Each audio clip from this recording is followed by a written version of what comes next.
አንድ አምላክ በሚሆን በአብ በወልድ በመንፈስ ቅዱስ ስም ጥር 10 በዚህች ዕለት ምንም መብልን ሳይቀምሱ ምዕመናን ሁሉ እስከ ምሽት ይጾሙ ዘንድ ከእኛ አስቀድመው የነበሩት ታላላቅ ሊቃውንት የቤተ ክርስቲያን መምህራን ሥርዓትን ሰሩ። በምሽትም ቢሆን በታላቁ ጾም ከሚበላው በቀር ጥሉላት እንዳይቀምሱ በዚህች ዕለት ምዕመናን እስከ ምሽት እንዲጾሙ ያዘዙበት ምክንያቱ ይህ ነው። የልደትና የጥምቀት በዓል በረቡዕ ወይም በአርብ ቀን ቢሆን በበዓለ ሃምሳ የሚበላውን የጥሉላት መብል በጠዋት በመብላት ምዕመናን ሁሉ በዓሉን እንዲያከብሩ የከበሩ አባቶቻችን ሐዋርያት አዘዋል።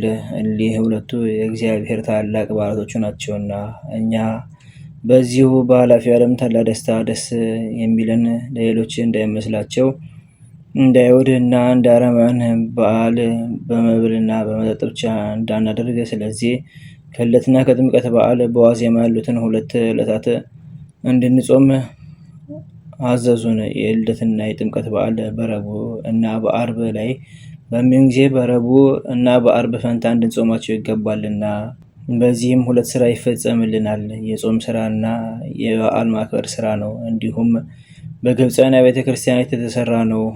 በይረሙን በእሁድ ወይም በአይሁድ ሰንበት ቀን ቢሆን ይህም ጌታ የተገለጸበት ጥር 10 ቀን ነው። በዋዜማው አርብ እስከ ምሽት ይጾሙ። አስቀድመን እንደተናገርን ጥሉላትን አያብሉ። የልደትና የጥምቀት በዓል ሰኞ ቀን ቢሆን በሰንበት ቀን ይጾሙ ዘንድ አይቻልም። ነገር ግን ጥሉላትን ከመብላት ይጠበቁ። በጥምቀትም ዕለት ከእኩለ ሌሊት በፊት ተነስተው በውሃ ላይ ይጸልዩና ይጠመቁ። ሕፃናትም በሚጠመቁ ጊዜ በውሃው እንዳይገድፉ ካህናቱ ከመንጋቱ በፊት ቀድሰው ቁርባኑን ያሳርጉ። እጅግም ማልደው በጠዋት ከቤተ ክርስቲያን ይውጡ።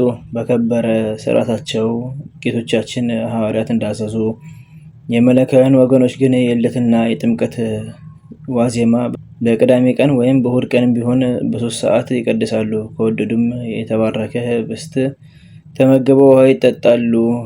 ከዚህም በኋላ ካህናቱ በቤተ ክርስቲያን ውስጥ ሆነው በየሰዓቱ በመጸለይ ለበዓሉ የሚገባውን የነቢያትን ትንቢት ያነባሉ።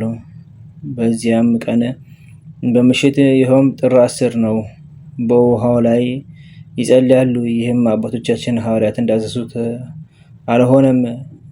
እርሳቸው የኤጲፋንያን በዓልን እንዳያከብሩ አዘዋል። ይኸውም መድኃኒታችን የተገለጠበት ካህኑ በሚባል በሮም 2ኛ ወር በ7 ይኸውም ጥር 11 ቀን ነው። መለካውያን ግን የከበሩ አባቶች የቤተ ክርስቲያን መምህራን ያዘዙትን ይተላለፋሉ።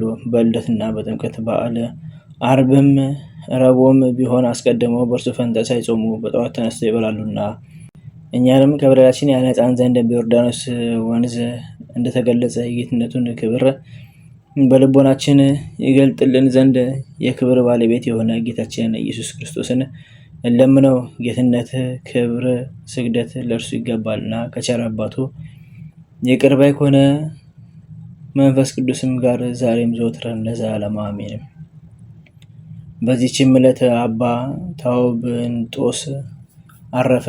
ይህም ቅዱስ ከታናሽነቱ ጀምሮ አባ ታኦና በሚባል በሮሜው ሊቀ ጳጳሳት ቤት አደገ። እርሱም የምንኩስና ልብስ አለበሰው። መንፈሳዊ እውቀትና ኃይል እንደተሰጠው አይቶ ከእስክንድርያ ሀገር ውጭ ስሙ ጤና ዲራን በሚባል ቦታ ኤጲስቆጶስነት ሹሞ የገዳም አበምኔት አደረገው። በእርሱ ስር ያሉ መነኮሳትም 700 ናቸው። ከዚህም በኋላ ከእርሱ ጋር ላሉ መነኮሳት አለቃ የሆነ ኤጲስቆጶስ ታውብንጦስ ከከሃዲ ንጉሥ ዲዮቅልጥያኖስ ስለሆነው ሁከት በሰማ ጊዜ ሸሽቶ ወደ ደብረ ሲሃት ገዳም ሄዶ እግዚአብሔርን ከምትፈራ ከአንዲት ድንግል ዘንድ ተቀመጠ። በእርሷም ቤትም ብዙ ዘመናት ኖረ።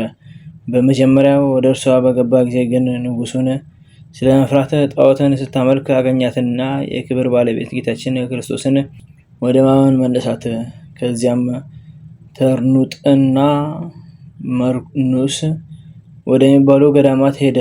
የቤተ ክርስቲያናትን ወሬ ይሰማ ዘንድ ፈልጎ በጾም በጸሎት ሌሊትም በመትጋት እያገለገለ በአንዲት ገዳም ውስጥ 2-3 ቀን ተሰውሮ ያድር ነበር።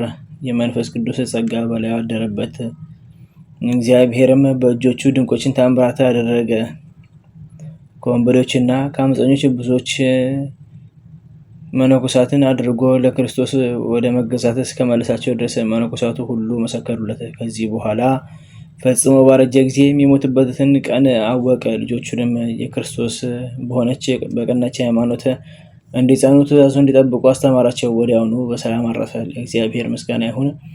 እኛንም በዚህ አባት ጸሎት ይማረን፣ በረከቱም ከኛ ጋር ትኖር ለዘላለሙ አሜን። በዚህችም ዕለት የሰማዕት ለጠሚያኒ የኪርናሪያ እና የንግሥት ጴጥሪቃ መታሰቢያቸው ነው። በረከታቸው ከኛ ጋር ትኖር። ለእግዚአብሔር ምስጋና ይሁን አሜን። አንድ አምላክ በሆነ በአብ በወልድ በመንፈስ ቅዱስ ስም ጥር 11 በዚች ቀን የክብር ባለቤት ጌታችን ኢየሱስ ክርስቶስ ከአጥማቂው ከዮሐንስ ዘንድ በዮርዳኖስ ወንዝ ውሃ ተጠመቀ።